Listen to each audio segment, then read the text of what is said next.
tey yow yaa war a ubbeeku aller vers nit ñi. pour ñu war a mën a def mu am ouverture non ubbeeku na mais je dis que par rapport à l'intergénérationnel bi ngay wax que ces jeunes mun a c'est-à-dire il faut qu'elle fasse ce que Tanor avait fait. oui c'est tout.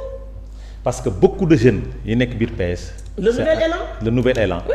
Tanor moo leen andi ñoom Barthélémy Diaz. ma ne ñun ñii ñoom Bamba Fall ñoom Jean-Baptiste Diouf. ñoom ñëpp si nañu jëndandoo. c'est-à-dire dans le cadre de l'ouverture parce que un parti si le parti est attractif les jeunes vont venir. Oui. Mais si le parti les gens voient que c'est la gérontocratie autour du parti les gens ne vont pas venir. C'est ce qui arrive aujourd'hui au PS. Je ne dis pas ce qui arrive au PS mais que li ma waxoon rek mooy léthargie benn le PS doit faire ça. cette léthargie là nañu nangootul le parti doit se battre chaque fille parce que ñun dañ doon def Senghor Tanor bu ñu ñëwee dañuy def li nga xam ne mooy secrétariat exécutif semaine bu nekk di nga am secrétariat exécutif au maximum 15 jours bu ñu defee mercredi le samedi tu as le BP les décisions dem ku nekk xam li nga war a def ñu dem programme d'activité la nag lan la ñu dem l'animation la mobilisation ça si biti la man samay vente carte defuma ko benn ci biir kër ci sama mbedd laa ko def defar samay banderole bâche sama bâche woo nit ñi bu ñu jaayee carte ba pare ñu añ daal di kër ci journaliste ñëw ambiance. ok loolu la te loolu c'est ça l'animation du parti socialiste. et ak fépp nag au niveau national fépp foo dem ci gox-goxaat nga fekk ko fa démb maa ngi wax ak kenn koo xam ne mi ngi dëkk Diourbel mais kooku si moom même chose les comités sont là ñu ngi toog di xaar donc loolu nañu bëgg que le parti bouge. c'est-à-dire les partis de l'opposition qui sont issus du Benno Bokk Yaakaar. yeewoo guñu ci défaite bi nañ ma baal. nañ ma baal pourquoi parce que chacun ces débats là dama ko gis ci parti yi nekkoon benn muy APR muy Rewmi muy PS muy AFP ce débat là est posé. parce que dañu bàyyi woon seen parti. c'est-à-dire waaw dañu mettoon en avant. le Benno Bokk Yaakaar la coalition c'est-à-dire te loolu lu andi loolu c'est une loyauté. c'est-à-dire mooy parce que ñun niñ si taxawee si Benno bi. waaw APR mi boobu sax taxawee. mooy le c'est-à-dire voilà c'est le leader qui a joué ce rôle là. c'est le revers de la médaille qui arrive et aujourd'hui c'est le moment il est temps quand même que les gens repensent parti politique. c'est tout. avant de penser à une grande coalition électorale. S'il repense parti politique, il faut une mutation. Il faut obligatoirement une mutation. Moi, je ne serai jamais dans ay PS dafa war a changer tour. Pour man même si je ne vais jamais militer dans le parti socialiste. Non, on ne dit pas jamais moom la ñu wax. waaw non. même si il sera très difficile pour moi de porter du verre. N'est-ce pas? Mais ni ko Tanor, il faut apprendre de feu Tanor Diagne. C'est-à-dire quand le PS est arrivé au pouvoir au bout d'un moment il a ouvert le parti aux jeunes. Il a responsabilisé les jeunes. C'est ça. yokk nombre bi ñoom Wilane ñu ñëpp ci leen duggee secrétariat exécutif national. ñoom ñëpp dugg porter parti indi ay convergence sociale. andi ay convergence c'est-à-dire aujourd'hui il faut du sang neuf. mais qui doit être accompagné par des personnes du troisième âge. C'est-à-dire ces grands responsables expérimentés les ténors du PS ñooñu ñoo war a accompagner cette nouvelle génération parce que les partis politiques doivent faire une lecture par rapport à l'accession au pouvoir de ce parti-là, de ce parti au pouvoir. C'est-à-dire c'est un parti éminemment jeune.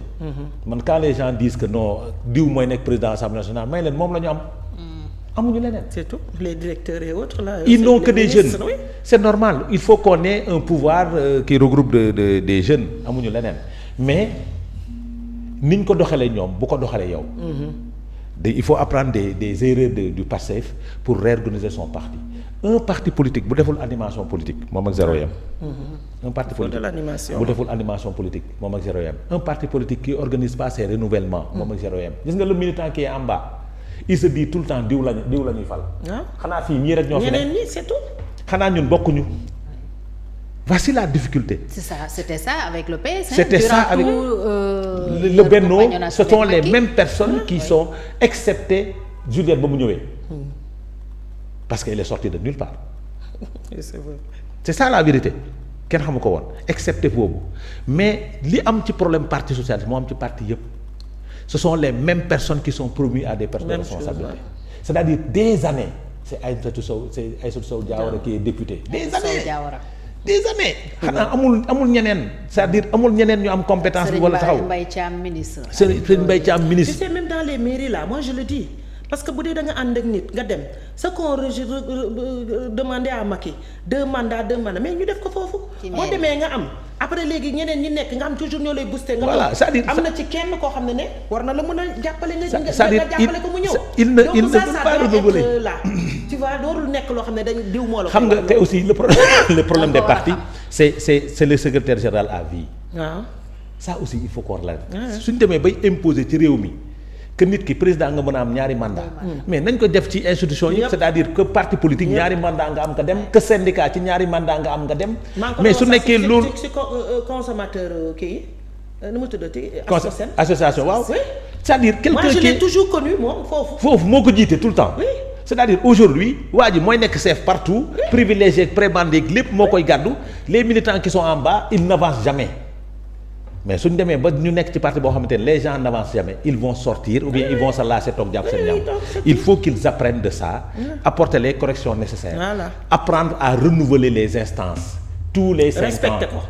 waaw respecter ko le respect des textes c'est ça voilà tous les 5 ans qu'on renouvelle les instances maintenant nag ku bëgg a bokk ci instances yi da ngay dem uti base c'est tout parce que aussi politique dafa yomb rek. nekk ci média yi ratatata dekk amoo ñaari nit. or que la politique appartenir à être dans des instances. c'est avoir une base politique c'est la représentativité. C'est ça. Parce que le parti politique il a besoin d'une base d'une masse pour accéder au pouvoir. mais su nekkee gars yi nag dañ koy yemale ci man xaritu Aminata Mbengue Ndiaye laa wala xaritu Viviane Dienga laa wala xaritu Serigne Mbaye Thiam laa man du ma uti base parce que su boobaa dinañ ma promouvoir ça pose problème. C'est tout. Aussi. Parti socialiste li am comme règlement intérieur dans le parti dans le cadre de renouvellement des bases les sections et autres ñoom ñoo koy ñëfee pour être membre du secrétariat exécutif da nga koy mériter. pour être membre du bureau politique da nga koy mériter parce que base bi moo lay yóbbu. contrairement au parti nga nekk secrétaire général nga nekk présidente nga nekk secrétaire général des jeunes ou président des jeunes. contrairement aux partis libéraux parce qu'il y a des primaires ci. voilà contrairement aux partis libéraux c'est le chef du parti qui donne des responsabilités moo tax foofu mérite amu fa. yaa ma neex la. wala nga gis ku ñëw rek jóg créer parti rek ne gars yi ñëw daw su ñëw donc il faut que le parti socialiste dans cette période d'opposition se refasse. Il faut qu'on repense le parti socialiste à travers c'est-à-dire copier l'œuvre de Khalifa de Tanor faire revenir les Khalifa et autres. ñu ne woon di travail man de wax naa leen nee naa leen. man de mayuma ñoom Barthélémy Dias ak ñeneen ñi ànd yenn jeunes yeeg ñooñu ñëpp mayuma leen jàmm. il faut faire revenir les autres da ngay wax pour ñu mun a ñëw. faire revenir les Sanu Dione xam nga qui est un homme égaré comme ça il faut faire revenir les Sanu Dione. kooku moom ñoo bokk ancien parlementaire. voilà l'association. voilà donc il faut faire revenir tous ces gens là autour du parti socialiste. parce que li ñu doon ak li ñu am ak li ñu doon démb ak tey yëpp parti socialiste moo tax. et c'est un appel que Mignane Diouf avait fait bi ñuy def anniversaire u 20 ans les 20e anniversaire u rappel à Dieu